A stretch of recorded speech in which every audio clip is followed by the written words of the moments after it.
जब श्रद्धा अवस्थी अचानक रहस्यमय तरीके से गायब हो गई, तो उसके पति योगेंद्र अवस्थी ने अपने ही दिव्यांग मित्र प्रमोद कुमार वर्मा पर हत्या का आरोप लगा दिया। प्रमोद को 14 महीने जेल की सलाखों के पीछे रहना पड़ा, एक ऐसा जुर्म जो उसने किया ही नहीं था। लेकिन फिर एक दिन पुलिस ने श्रद्धा को जिंदा बरामद कर लिया। उसके बाद जो सच सामने आया, उसने हर किसी को झकझोर कर रख दिया। आखिर श्रद्धा 14 महीनों तक कहाँ थी? किस वजह से प्रमोद को इस भयावह साजिश का शिकार बनना पड़ा? और क्या था इस पूरे मामले का सबसे बड़ा राज? चलिए जानते हैं इस चौंकाने वाली कहानी की परत दर परत सच्चाई विस्तार से इस वीडियो में। नमस्कार मेरे प्यारे भाइयों और बहनों, मैं विवेक कुमार। क्राइम की कहानी के नए एपिसोड में आप सभी लोगों का हार्दिक स्वागत है। कहानी में आगे बढ़ने से पहले कृपया क्राइम की कहानी चैनल को सब्सक्राइब कर बेल आइकन जरूर दबा लें, ताकि मेरे हर वीडियो का नोटिफिकेशन आपको मिलता रहे। तो चलिए आज की कहानी शुरू करते हैं। उन्नाव शहर की गलियों में बसा एक मोहल्ला है जुराखन खेड़ा। यहाँ की आबोहवा में हिंदू मुस्लिम एकता की मिठास घुली हुई है।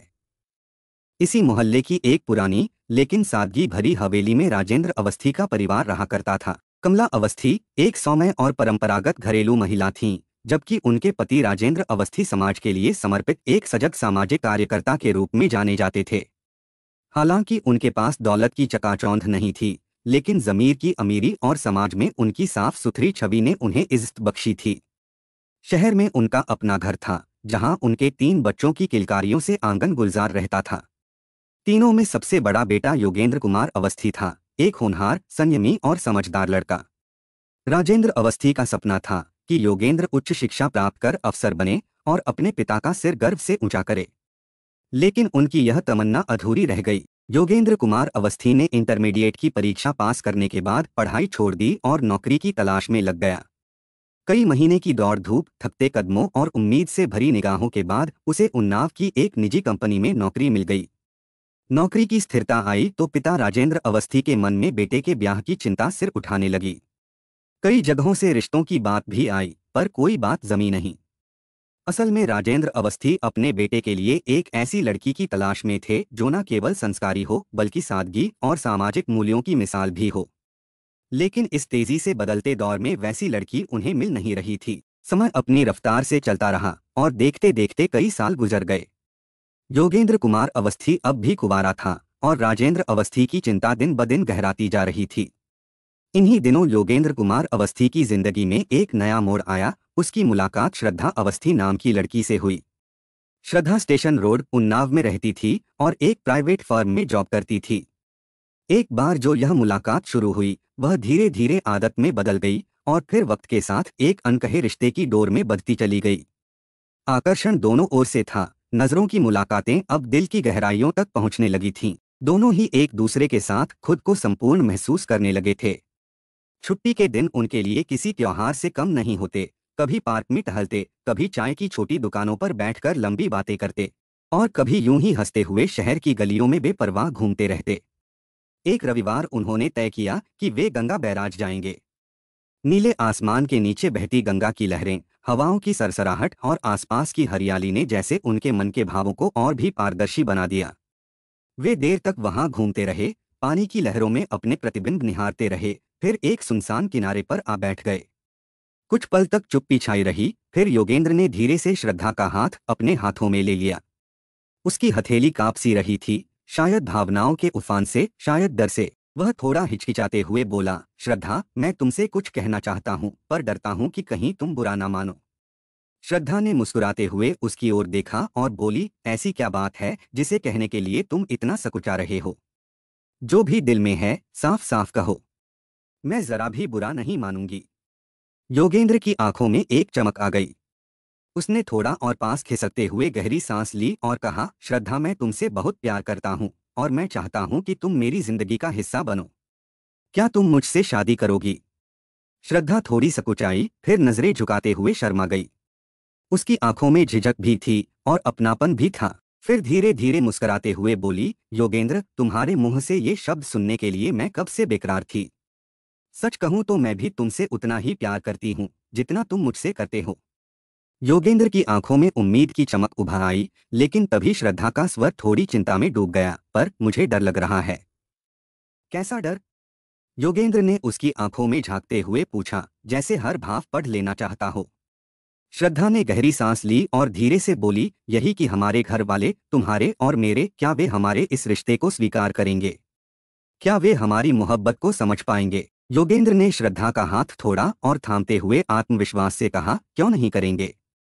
अगर शुरू में मना भी किया तो हम उन्हें प्यार से समझाएंगे, अपने रिश्ते की सच्चाई बताएंगे, वे जरूर मान जाएंगे। श्रद्धा की आंखों में हल्की नमी तैर गई, लेकिन अब उनमें डर नहीं था, बल्कि भरोसे की चमक थी। वह हल्के से मुस्कराई और बोली, तब ठीक है। उसकी आवाज में संतोष था, जैसे मन का कोई भारी पत्थर अब उतर गया हो। उस दिन के बाद दोनों का प्यार और भी गहराता गया। हर मुलाकात अब उनके रिश्ते को एक नए मुकाम की ओर ले जा रही थी। लेकिन जब योगेंद्र ने एक दिन साहस जुटाकर अपने माता पिता से श्रद्धा के बारे में बताया, तो जैसे घर में तूफान सा आ गया। राजेंद्र अवस्थी और कमला अवस्थी का चेहरा सख्त हो गया। वे भड़क उठे। हमारे घर की बहू वो नहीं बन सकती, उन्होंने दो टूक शब्दों में कह दिया। योगेंद्र ने बहुत शांति से, संयम और प्यार से उन्हें समझाने की कोशिश किया। उसने श्रद्धा के स्वभाव, उसके ईमानदारी और आत्मसम्मान की बात किया। धीरे धीरे समय और बेटे की जिद ने असर दिखाया। आखिरकार वे किसी तरह से राजी हो गए। उधर श्रद्धा के माता पिता भी अपनी बेटी की आंखों में झलकते दृढ़ निश्चय और प्यार को देखकर पिघल गए। उन्होंने भारी मन से ही सही, पर बेटी के फैसले को स्वीकार कर लिया। कुछ ही दिनों बाद पारंपरिक रीति रिवाजों के साथ योगेंद्र और श्रद्धा की शादी हो गई। फूलों से सजे मंडप में 7 फेरों के साथ दो दिल एक हो गए। श्रद्धा सिंदूर और चूड़ियों से सजी, मुस्कुराती हुई दुल्हन बनकर ससुराल आई। लेकिन उसके स्वागत में वह अपनापन नहीं था जिसकी वह कल्पना करती थी। राजेंद्र और कमला अवस्थी ने उसे अपने घर की बहू के रूप में तो स्वीकार कर लिया था, लेकिन मन से नहीं। जिस बहू की उन्होंने कल्पना की थी, संस्कारों की मूर्ति, परंपराओं में ढली, हर बात में सिर झुकाने वाली लड़की, श्रद्धा उस सांचे में फिट नहीं बैठती थी।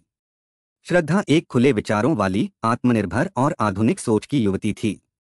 वह अपनी शर्तों पर जीने में विश्वास रखती थी। ना सास ससुर के बनाए नियमों की कैद में रहना उसे मंजूर था, ना ही उन परंपराओं को निभाना जिनका वह कोई औचित्य नहीं मानती थी। वह ससुर से पर्दा नहीं करती थी और ना ही सास के हर आदेश को सिर झुकाकर मानती थी। समय बीतता गया। शादी के 2 साल बाद श्रद्धा ने एक प्यारी सी बेटी को जन्म दिया, जिसका नाम गौरी रखा गया। गौरी के आने से श्रद्धा और योगेंद्र की दुनिया में नई रोशनी भर गई। दोनों के चेहरों पर खुशी थी, उम्मीद थी, एक नया जीवन बसा लेने का उत्साह था। लेकिन वहीं दूसरी ओर राजेंद्र और कमला अवस्थी का चेहरा बुझा बुझा सा हो गया। एक तो उन्हें पोते की आस थी, ऊपर से यह उम्मीद भी थी कि बच्चा होने के बाद बहू की सोच और व्यवहार में बदलाव आएगा। वह घर गृहस्थी में रमेगी, उनके तौर तरीकों को अपनाएगी। लेकिन हुआ इसका उलट। श्रद्धा तो पहले से भी ज्यादा बेपरवाह और स्वच्छंद हो गई थी। वह आधुनिक कपड़े पहनकर बन संवर कर घर से निकलती और फिर कई घंटों बाद लौटती थी। कमला अवस्थी जब कभी उसे टोका टाकी करती तो श्रद्धा बिना झिझक बहस पर उतर आती थी। उसके इस व्यवहार ने घर का माहौल भारी बना दिया था। एक तरफ उसका आत्मविश्वास और स्वतंत्रता की जिद, दूसरी तरफ सास ससुर की पुरानी मान्यताओं से बंधी अपेक्षाएं। घर एक था, पर दो अलग अलग सोचों की लड़ाई अब रोजमर्रा की जिंदगी में दिखाई देने लगी थी। गौरी के जन्म के बाद श्रद्धा ने अपनी नौकरी छोड़ दी थी। मातृत्व की जिम्मेदारी ने उसे बांध तो लिया, लेकिन साथ ही आर्थिक स्वतंत्रता भी छीन लिया। अब घर की पूरी जिम्मेदारी योगेंद्र के कंधों पर थी, जिसकी कमाई इतनी नहीं थी कि 3 लोगों का घर आराम से चल सके। बढ़ती जरूरतों और घटते पैसों के बीच तनाव का बीज पनपने लगा था। बात बात पर अब घर में तकरार होने लगी। जब बहस बढ़ती तो श्रद्धा की जुबान भी तल्ख हो उठती और योगेंद्र, जो पहले सिर्फ चुप रह जाया करता था, अब हाथ उठा बैठता था। इस घरेलू कलह के बीच एक और चेहरा धीरे धीरे कहानी में दाखिल हो रहा था। योगेंद्र कुमार का बचपन का दोस्त प्रमोद कुमार वर्मा। वह पास ही के मोहल्ले में रहता था और अक्सर उनके घर आना जाना करता था। योगेंद्र को वह भैया कहता था और श्रद्धा को भाभी। शुरुआत में ये आना जाना सिर्फ दोस्ती की हदों तक सीमित था, लेकिन समय के साथ उसकी नीयत डगमगाने लगी। घरेलू तनाव और टूटते रिश्तों के बीच प्रमोद की नजरें अब श्रद्धा पर टिकने लगी थीं। वह उसे पाने के ख्वाब देखने लगा था। प्रमोद पहले तो जब तब ही आता था, लेकिन जब से नीयत खराब हुई थी तब से उसके चक्कर बढ़ गए थे। प्रमोद जब भी योगेंद्र के घर आता वह गौरी और श्रद्धा के लिए हमेशा कुछ ना कुछ उपहार लेकर आता था।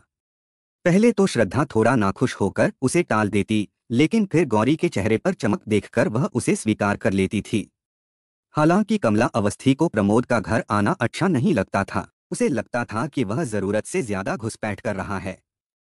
कभी कभी वह प्रमोद को चिढ़ाते हुए टोक देती थी, तुम्हारा घर आना बेशकीमत हो पर कुछ हदों में रहना चाहिए। लेकिन कहते हैं, औरत को मर्द की नज़र की परख होती है, और श्रद्धा ने भी यह जल्द ही महसूस कर लिया था कि प्रमोद की नज़रें अब सिर्फ दोस्ती के रूप में नहीं थीं, उसकी नीयत में खोट था। वह जान चुकी थी कि प्रमोद उसे लेकर कुछ ज्यादा ही दिलचस्पी रखता था, लेकिन उसने उसे कभी भी अपने साथ सीमा पार करने की इजाजत नहीं दिया। श्रद्धा उसकी बातों को हल्के में लेती, हंसी मजाक करती, पर उसने अपनी एक सीमा तय कर रखी थी जिसे प्रमोद ने कभी पार नहीं किया। लेकिन एक और चीज थी, श्रद्धा जानती थी कि जब उसे पैसों की जरूरत होती तो प्रमोद से आसानी से मांग सकती थी। वह जानती थी कि प्रमोद ना तो उसे कोई सवाल पूछेगा और ना ही उसे उधारी चुकानी पड़ेगी। कुछ समय बाद गौरी बीमार पड़ गई। उसकी बीमारी ने श्रद्धा और योगेंद्र को एक बड़े संकट में डाल दिया। इलाज के लिए पैसे की जरूरत पड़ी और उन्होंने मजबूरी में प्रमोद से 10,000 रुपए उधार मांगे। प्रमोद ने पहले तो मना कर दिया, लेकिन जब श्रद्धा ने बहुत विनती की और उसे भरोसा दिलाया कि वे समय पर पैसे चुका देंगे, तो उसने अंततः योगेंद्र को रुपया दे दिया। उसके बाद गौरी का इलाज सही समय पर हुआ और कुछ ही दिनों में वह स्वस्थ होकर घर वापस आ गई। प्रमोद ने कुछ महीने तक पैसे का तगादा नहीं किया, पर धीरे धीरे उसकी नीयत में बदलाव आया। अब वह बहाने बहाने से श्रद्धा के घर आने लगा। पहले तो पैसों की बात करता, फिर धीरे धीरे वह श्रद्धा से नजदीकियां बढ़ाने लगा। हंसी मजाक के बहाने वह अब सामाजिक मर्यादाओं को भी तोड़ने लगा था। श्रद्धा को लगता कि वह प्रमोद का एहसान उतार नहीं पाएगी। उसके कर्ज में डूबे होने के कारण वह प्रमोद की हरकतों का ज्यादा विरोध भी नहीं कर पाती थी। वह जानती थी कि उसकी स्थिति कमजोर है, लेकिन एक अजीब सी मजबूरी और खौफ उसे चुप रखने पर विवश कर रहा था। प्रमोद अब उसे एक और कर्ज में फंसा रहा था। यह कर्ज केवल पैसे का नहीं, बल्कि रिश्तों का भी था। एक शाम जब कमला किसी काम से पड़ोस में गई थी, तभी प्रमोद घर आ गया। उसने देखा कि श्रद्धा अकेली थी और उसने मौका देखकर अपनी गलत नीयत को खोल दिया। वह श्रद्धा से अश्लील हंसी मजाक और छेड़छाड़ करने लगा, जैसे उसने कभी कोई सीमा ना रखी हो। लेकिन तभी अचानक योगेंद्र घर वापस आ गया। उसने दरवाजे पर कदम रखते ही अपने सामने का दृश्य देखा। प्रमोद श्रद्धा के पास था और दोनों के बीच हंसी मजाक हो रहा था। योगेंद्र का खून खौल उठा। वह बिना एक पल की देरी किए प्रमोद को बुरी तरह से फटकारते हुए जलील कर उसे वहां से भगा दिया। लेकिन गुस्से की आग में वह खुद को संभाल नहीं पाया और उसकी पत्नी श्रद्धा पर भी अपना गुस्सा उतार दिया। योगेंद्र ने श्रद्धा को बेरहमी से पीटना शुरू कर दिया, जैसे कि सारी दुनिया की उलझने और तनाव उसी पर सवार हो गए हों। घर में कलह की स्थिति और भी बिगड़ गई। अब योगेंद्र ने कभी प्रमोद के बहाने तो कभी आर्थिक तंगी के बहाने श्रद्धा को मानसिक और शारीरिक रूप से प्रताड़ित करना शुरू कर दिया। उसका बर्ताव और भी कठोर होता गया। कमला और राजेंद्र ने अपने बेटे के पक्ष में खड़ा होकर श्रद्धा को और भी असहाय महसूस कराया। वे अपनी बहू को ही दोषी ठहराते और योगेंद्र के बर्ताव को नजरअंदाज कर देते थे। श्रद्धा के पास अब कोई सहारा नहीं था। उसके अपने घर में ही उसकी आवाज नहीं सुनी जा रही थी। पति की प्रताड़ना, सास ससुर की चुप्पी और समाज की आंखें, सभी कुछ उसे अंदर से तोड़ रहे थे। श्रद्धा अब अपने भविष्य को लेकर बेहद चिंतित रहने लगी थी। वह सोचती थी कि क्या वह इस स्थिति से बाहर निकल पाएगी या फिर यह जिंदगी इसी तरह सुलझे बिना जारी रहेगी। 8 मार्च 2018 की शाम करीब 4 बजे श्रद्धा अपनी बेटी गौरी को सास कमला के पास छोड़कर यह कहकर घर से निकली कि वह बाजार से कुछ सामान खरीदने जा रही है। वह 2 घंटे में वापस लौटने वाली थी, लेकिन जब रात 8 बजे तक वह नहीं लौटी तो घर वालों के मन में चिंता की लकीरें उभरने लगीं। योगेंद्र ने जैसे ही देखा कि श्रद्धा का कहीं कुछ पता नहीं चल रहा, वह घबराहट में पड़ गया। उसने घर वालों से पूछा, फिर खुद ही अपनी पत्नी की तलाश में निकल पड़ा। वह पूरी रात उन्नाव की गलियों में, गलियों के मोड़ों से लेकर चौराहों तक एक एक पत्थर पलटता रहा, लेकिन श्रद्धा का कोई सुराग नहीं मिला। जैसे एक कहावत है, नेकी जाए 9 कोस और बदी जाए 100 कोस, वैसे ही यह खबर बहुत जल्दी जुराखन खेड़ा मोहल्ले में फैल गई। राजेंद्र अवस्थी की बहू श्रद्धा घर से भाग गई है। घरों के आंगन, गली के नुक्कड़ों और चाय की दुकानों तक यह अफवाह फैल गई कि श्रद्धा घर छोड़कर चली गई। शहर में जो लोग उस समय तक इस बारे में नहीं जानते थे, वे अब इसे गॉसिप की तरह आगे बढ़ा रहे थे। योगेंद्र के लिए यह स्थिति और भी कठिन होती जा रही थी। बदनामी से बचने के लिए राजेंद्र और उनके बेटे योगेंद्र ने श्रद्धा को हर संभव जगह पर तलाश किया। हर गली, हर मोहल्ले में, हर रिश्तेदार के घर में और हर दोस्तों के बीच खोज की, लेकिन श्रद्धा का कोई पता नहीं चला। 2 हफ्ते तक हर प्रयास बेकार साबित हुआ और योगेंद्र की चिंता बढ़ती ही जा रही थी। उसने सोचा, क्या सचमुच उसकी पत्नी घर छोड़कर चली गई है या फिर कुछ और घटना घटित हुई है। जब कोई जानकारी नहीं मिली तो आखिरकार 22 मार्च 2018 को योगेंद्र कुमार कोतवाली पहुंचा। उसने पुलिस के पास जाकर अपने दर्द को शब्दों में ढाला। उसने कोतवाल सियाराम वर्मा को बताया कि उसकी पत्नी श्रद्धा 8 मार्च 2018 से घर से गायब है और उसे शक है कि उसकी पत्नी को उसके ही दोस्त प्रमोद कुमार वर्मा ने भगा लिया है। उसने अपनी पूरी उम्मीद पुलिस पर टिकी रखते हुए कहा, कृपया मेरी रिपोर्ट दर्ज करें और मेरी पत्नी को जल्द से जल्द ढूंढकर वापस लाएं। योगेंद्र की तहरीर पर कोतवाल सियाराम वर्मा ने भारतीय दंड संहिता की धारा 366 के तहत प्रमोद कुमार वर्मा के खिलाफ एक रिपोर्ट दर्ज किया। अब कोतवाल और पुलिस की पूरी टीम श्रद्धा को खोजने की कोशिशों में जुट गई। प्रमोद कुमार वर्मा, जो पहले केवल एक दोस्त था, अब पुलिस की नजरों में एक संदिग्ध अपराधी बन चुका था। प्रमोद कुमार वर्मा को जब इस बात का पता चला कि उसके खिलाफ रिपोर्ट दर्ज हो गई है तो वह घबरा गया। उसे डर था कि पुलिस उसे गिरफ्तार कर सकती है और इसके कारण वह जल्दी से अपने घर से फरार हो गया। अब प्रमोद की तलाश पुलिस के लिए और भी जरूरी हो गई थी क्योंकि वह एक मुख्य संदिग्ध था। इधर 2 अप्रैल 2018 की सुबह उन्नाव जिले के शेरपुर कलां गांव के लोगों ने सड़क किनारे एक अधजली महिला की लाश पाई। ग्राम प्रधान किशन पाल ने तुरंत इसकी सूचना थाना असीवन पुलिस को दिया। पुलिस ने घटनास्थल पर पहुंचकर मामले की जांच शुरू की और हत्या की रिपोर्ट दर्ज कर लिया। चूंकि शव की शिनाख्त नहीं हो पाई, उसे पोस्टमार्टम के लिए उन्नाव भेज दिया गया। यह खबर उन्नाव के कोतवाल सियाराम वर्मा को मिली तो उन्होंने योगेंद्र कुमार को बुलवाया। कोतवाल ने योगेंद्र से कहा, आपके घर की बहू के लापता होने के बाद अब एक अधजली लाश मिली है। हम चाहते हैं कि आप इस लाश की शिनाख्त करें। योगेंद्र के दिल में एक खौफ था, क्या यह लाश उसकी पत्नी श्रद्धा की हो सकती है। योगेंद्र ने अपनी मां और परिवार की 2 अन्य महिलाओं को साथ लिया और सभी कोतवाली से होते हुए थाना असीवन पहुंचा। योगेंद्र और महिलाओं ने शव के पास रखी फोटो, कपड़े और चूड़ियां देखीं और शक की कोई गुंजाइश नहीं रही। वे समझ गए कि यह शव उनकी पत्नी श्रद्धा का ही था। योगेंद्र का दिल तो जैसे तड़प उठा। उसकी पत्नी अब इस दुनिया में नहीं थी और यह हादसा अब सिर्फ एक गहरी दर्दनाक सच्चाई बन चुका था। उसने तुरंत आरोप लगाया कि उसकी पत्नी की हत्या प्रमोद कुमार वर्मा ने की है। यह आरोप न केवल एक दोस्त पर था बल्कि एक ऐसे व्यक्ति पर था जिसे उसने कभी अपने करीबी दोस्त के रूप में माना था। कोतवाली पुलिस ने इस मामले को गंभीरता से लिया और भारतीय दंड संहिता की धारा 366, 302 और 201 के तहत मामला दर्ज किया। प्रमोद कुमार वर्मा की तलाश तेज कर दी गई। लेकिन जब पुलिस प्रमोद को गिरफ्तार करने के लिए जुटी थी, तभी एक बड़ा मोड़ आया। सियाराम वर्मा, जो मामले की जांच कर रहे थे, उनका अचानक तबादला हो गया। नए कोतवाल जयशंकर ने मामले की जांच में और तेजी दिखाई। उन्होंने प्रमोद कुमार वर्मा को जल्दी से जल्दी गिरफ्तार कर जेल भेज दिया। प्रमोद गिरफ्तारी के दौरान लगातार गुहार लगाता रहा कि वह निर्दोष है और यह सब झूठ है। लेकिन पुलिस ने उसकी एक ना सुनी। उन्हें प्रमाण मिल चुके थे और वे उसे दोषी मानते हुए उसके खिलाफ कार्रवाई कर रहे थे। हत्यारोपी प्रमोद कुमार लगभग 14 महीने तक जेल में रहा, लेकिन फिर एक दिन उसके लिए एक नया रास्ता खुला। हाई कोर्ट से उसकी जमानत स्वीकृत हो गई। जेल से बाहर आने के बाद प्रमोद कुमार वर्मा ने नए कोतवाल राजेश सिंह से गुहार लगाई।